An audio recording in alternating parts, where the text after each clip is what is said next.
Hey everyone, we've got a great band on the show this week. We've been following them for a few years. Good vocals, they're coming out of Seattle. This is episode 98 of In It to Spin It with Deep Sea Diver.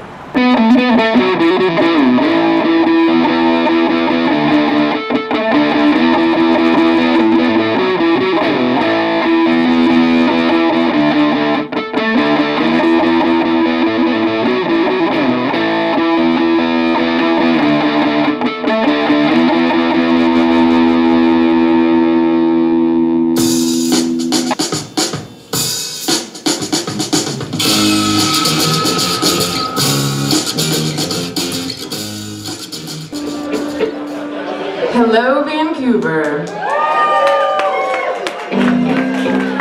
Thanks for coming to this late show. Appreciate it, guys. We're Deep Sea Diver. We're from Seattle, Washington. I'm so pumped to be here.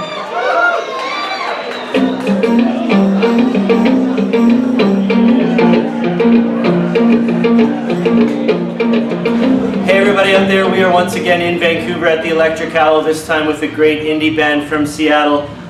You've got an LP under your belts and 2 EPs and another one coming in 2015, another LP I should say. Everybody out there, this is Deep Sea Diver, Jessica, Peter, Garrett, Elliot, say hi. Hey. Hi. Thank you so much for making the time. I'm glad that we hooked this up, kind of a weird situation here with the private party upstairs and everything, but I'm glad we worked it out and really appreciate you setting time aside and all that. So like I just said, I first saw you guys here over 2 years ago now, December 1st, 2012, on a bill here with Wild Bell and a young Vancouver band at that time, Bestie. I've loved the album, History Speaks. I bought it there that night. Great debut record, put out independently, no label. Been following you off and on since then with the new EP. Let's take us through that new EP. Yeah. So it's 4 songs, sort of gathering of songs. From what I understand, they're older songs, right? And they There's a couple of older ones and then 2 new ones. Yeah. So it kind of showcased like the older, more singer-songwriter side of yourself. Yeah, and then they didn't really have a home on this, I heard, type of thing. Yeah, Juno's song was originally going to be on History Speaks, and then I wasn't able to finish it. It's one of those things that kind of got put on the back burner, but had its place on an EP where I feel like you can just get away with things being more diverse. It's just an EP. Yeah, exactly. There's not as much pressure just random ideas to say like one complete thought, Yeah. which of course, we didn't just throw it on there because we don't think it's good, but Okay. The EP is called Always Waiting, and does the EP reflect what is going to be coming out on the full length, would you say?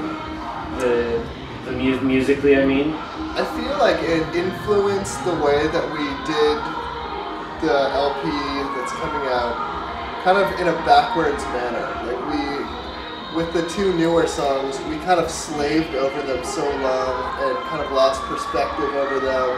The 2 newer songs being One by One and Always Waiting on the EP. Yeah.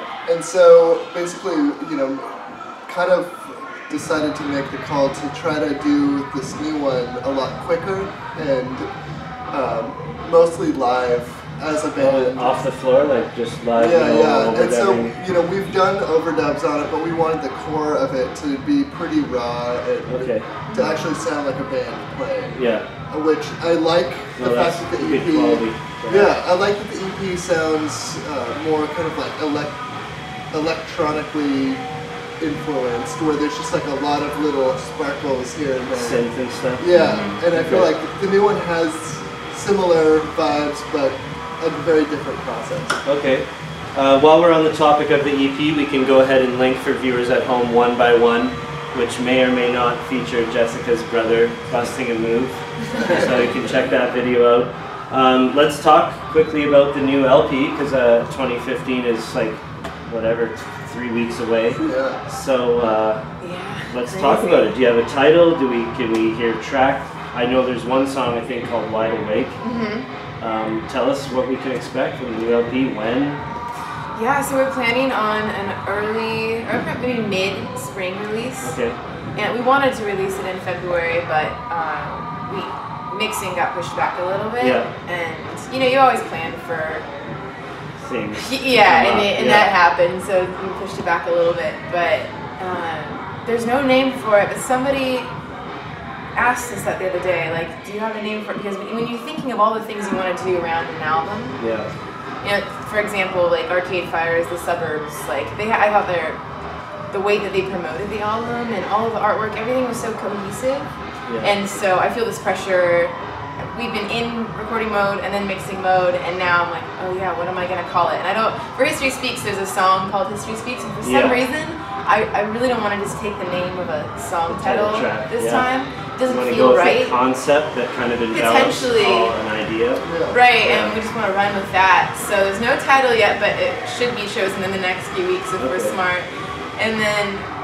Yeah, exactly. And are you guys handling all the promotion? Is it going to be not on a label like Deep Sea Diver self-released again? We're thinking about starting our own label and imprint and just do it. I mean, I can't say for 100% we're going to do that, but I mean, basically, we've always kind of had like a DIY mindset to the point now where we like turn down opportunities if they come. But just we don't really like waiting for things to happen. And anything we've generated, like even with the first record, wasn't because we were like kind of sitting on our hands. It was just like you go on tour, you play it, and if people like it, they find out about it. You know? Do you think the whole label thing has anything to do with your experience as a youngster with Atlanta? I'm sure it does. Yeah, but, like subconsciously, or yeah, you know, you swing in and out of being jaded with the industry, but it's such like it's like the wild west out there now. Like nobody has any. I mean, it's never been a sure thing in the history of music with labels, but especially now. So you just want to take charge, and you're in charge of everything and do it yourself. It's a lot more fun that way. Yeah, I agree.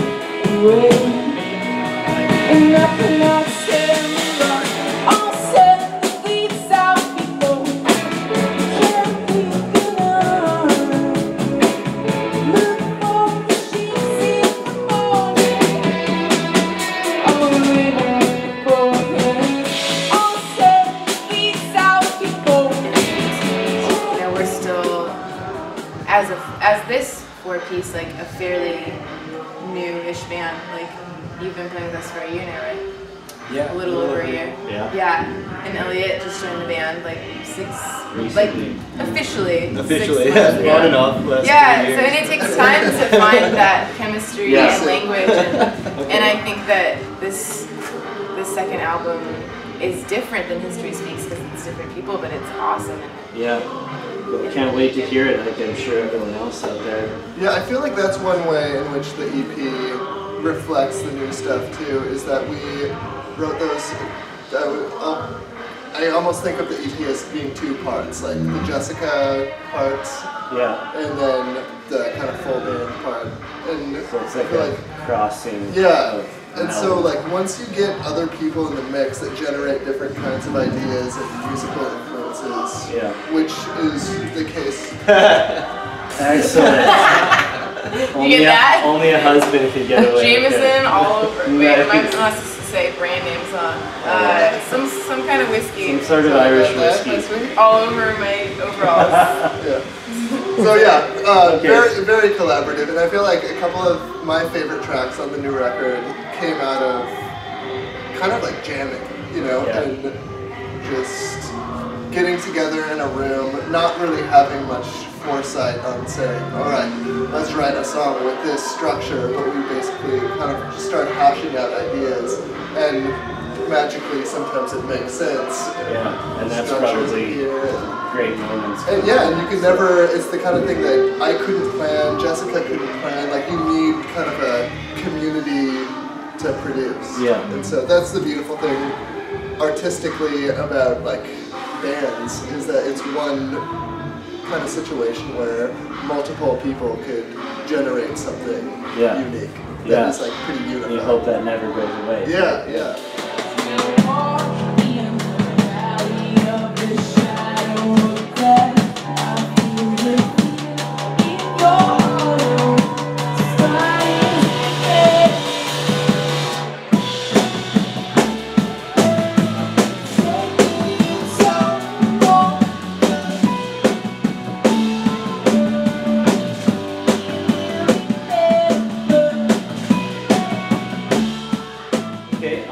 like I said, I've got into you guys 2 years ago.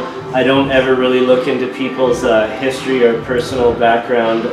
I just enjoy the music, but I didn't know this about you until 2 days ago, that you've played with all these amazing artists, global recognized artists like Beck, as member of the Shins. I literally found that out yesterday. Oh, really? I was blown away well, that's by cool that. that you got into the band before. Well, yeah, I had no idea, because Yeah. I talked to you that night. I just loved your music, and then I was like, wow, played with all these people. So give us a quick, maybe you played for like 50,000 people in front of all these bands, toured with them. What do those experiences sort of provide you now with your own sort of deep sea diver and moving forward with your sophomore album coming out? What have you taken away from it? Let's see.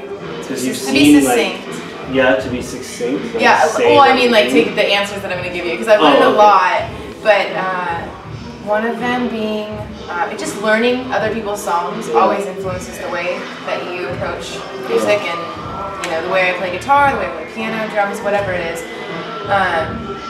And obviously, then being in those bands, you kind of like learn the inner workings of how Beck writes, how James writes, Shins, and I think that's beneficial for any songwriter to have like a literal first-hand view of like some of the best songwriters in the world. Never mind the industry side of it, seeing the pinnacle of touring bands. Yeah. Totally, and also too, I think touring to that large of a degree, and then coming back home and going on tour with Deep Sea Diver, and whether it's large tours that we went on or small tours, it doesn't really matter like how big the shows get. It actually can be a little bit joy sucking, like the bigger the shows are, because it really just seems like a sea of people after a while, and like you're in your in-ears, and like it's a lot harder to connect with an audience. So maybe these type of venues, you actually can spot people getting You off on can, music, and I know that like a lot of people say that, it's kind of a cliche thing, but there is an electricity that in the rooms that are smaller when the vibe is right. But I think it just goes to show that playing to that many people versus playing, like there's like good things about all of that, but it doesn't make life any better to play to thousands of people. Okay. More money, more problems, maybe. Right, I'm influenced by the background music. I don't know if you can hear all that. Yeah, there's good some mad old school hip-hop, far side. There's a Quincy Jones sample. Yeah. Okay.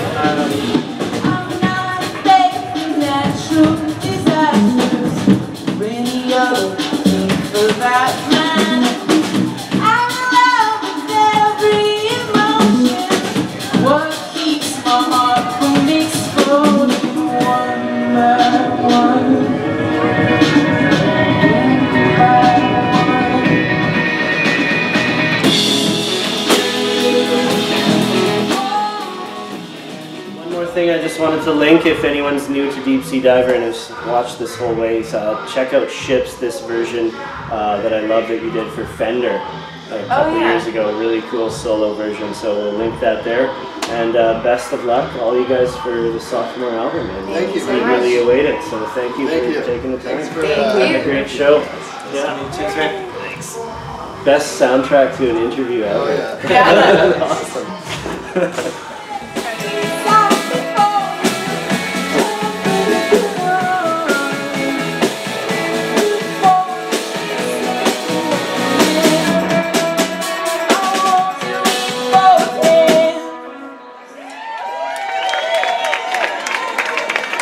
Thank you.